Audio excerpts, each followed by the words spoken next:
Bonjour à tous, bienvenue dans Vie de famille. Qui prétend être parent sans prendre position?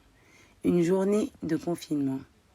Aujourd'hui, dans Vie de famille, on va aborder justement cette journée de confinement et savoir un peu comment les uns et les autres peuvent s'organiser pour vivre au mieux ce qui nous arrive. On regarde la situation actuelle, on peut dire que dans cette ambiance inédite de confinement national, il est bon peut-être de partager entre nous des trucs et astuces pour que chacun vive au mieux ce moment.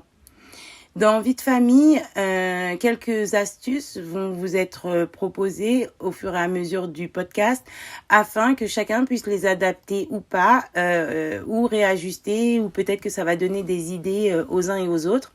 En commentaire, vous pourrez tous laisser un message, des idées, nous dire un petit peu comment vous vous organisez chez vous, puisque l'idée étant de mutualiser nos pratiques les uns et les autres de façon à ce que chacun puisse l'adapter à son foyer et à ses enfants. Dans un premier temps, moi, ce que je conseille, ce que je préconise, c'est de poser le cadre et de rappeler le contexte. Poser le cadre, c'est simple. On est en confinement, on n'est pas en vacances. Oui, ça peut être dur, mais c'est pas les vacances. Il faut expliquer aux enfants que nous ne sommes pas en vacances. Nous sommes en confinement. Il y a la continuité pédagogique. Bon, on le dit, mais en même temps, ils le vivent. Ça fait 3 semaines qu'ils le vivent et à mon avis, ils nous semblent passés. Mais c'est vrai que c'est important de le verbaliser pour ceux qui ne l'ont pas encore fait, parce que ça permet aussi aux enfants d'accepter plus facilement cette mise au travail. La deuxième chose, quand je parle de contexte, c'est que c'est assez anxiogène ce qui se passe. Nous, on est impacté au quotidien, on est bombardé d'informations, que ça soit sur les réseaux, à la télé, ça passe en boucle, on a des fake news, tout le monde en parle, et du coup, c'est angoissant. Je pense qu'il faut garder en tête que nos enfants sont des éponges et que si nous, on est angoissés, si nous, on est inquiets, ils le sont aussi. Poser les mots avec eux, poser le contexte avec eux, c'est aussi les rassurer. Parce que le fait de rien dire, ça laisse leur imagination faire leur petit bonhomme de chemin entre ce qu'ils entendent, ce qu'ils comprennent, ce qu'ils perçoivent. Il peut y avoir un monde. Donc, parlez aux enfants, expliquez-leur. Il ne faut pas leur mentir. Effectivement, c'est une pandémie. Effectivement, on va vers l'inconnu parce qu'on n'a jamais vécu ça. Il y a des gens qui sont malades. Oui, malheureusement, il y a des gens qui en meurent. Mais tout est mis en place pour que nous allions bien et que nous passions ce temps de pandémie dans les meilleures conditions possibles. C'est important de dire aux enfants, voilà pourquoi il faut respecter les gestes barrières, voilà pourquoi il faut rester à la maison et attendre patiemment que cela passe et que la médecine fasse son travail. Dans un second temps, il est important, à mon sens, également de prendre le temps pour définir les règles de vie adaptées à la situation de confinement. Je dis bien les règles adaptées à la situation de confinement puisqu'on a tous des règles. Qu'elles soient affichées, écrites, dites ou pas, les enfants et les adultes dans le foyer, on a tous conscience qu'il y a des choses qu'on peut faire, il y a des choses qu'on ne peut pas faire. Cependant, il est important de le dire puisque là, on vit quand même quelque chose d'extraordinaire. On est H24 ensemble, confinés les uns sur les autres, dans des appartements, des studios des fois, ou des maisons, peu importe. Quoi qu'il arrive, c'est que si on ne rétablit pas des règles qui soient adaptées à ce nouveau mode de vie, ça peut très vite devenir un cauchemar. Il faut parler aux enfants, il faut leur expliquer, voilà, que chacun a besoin de temps, que chacun a besoin d'espace.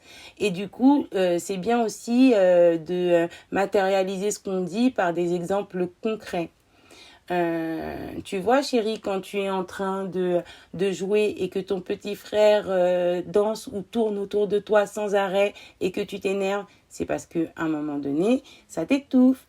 Et qu'est-ce que tu aimerais à ce moment-là? C'est que ton petit frère aille jouer loin de toi. Et ben voilà, c'est ces choses-là en fait. Nous aussi, on va avoir besoin d'espace. Nous aussi, on a besoin d'espace, on a besoin de respirer.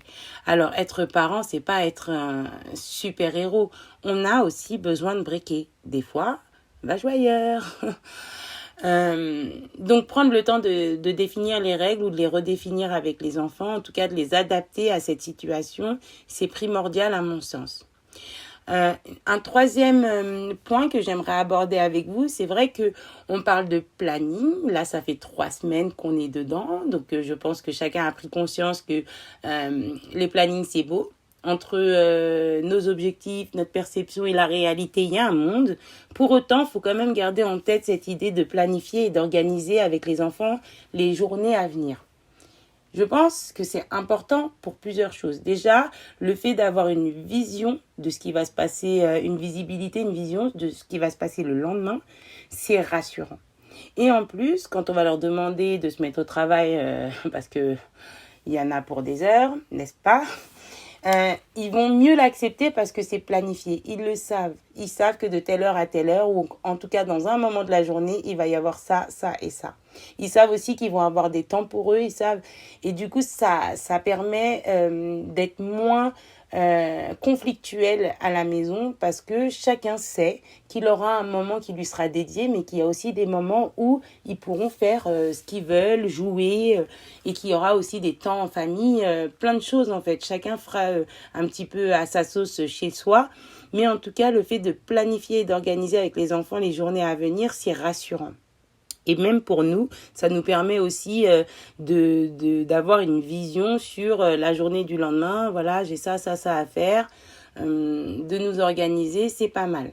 Maintenant, on n'a pas dit de faire un truc à la lettre, qu'on respecte à la minute près. C'est pas ça l'idée.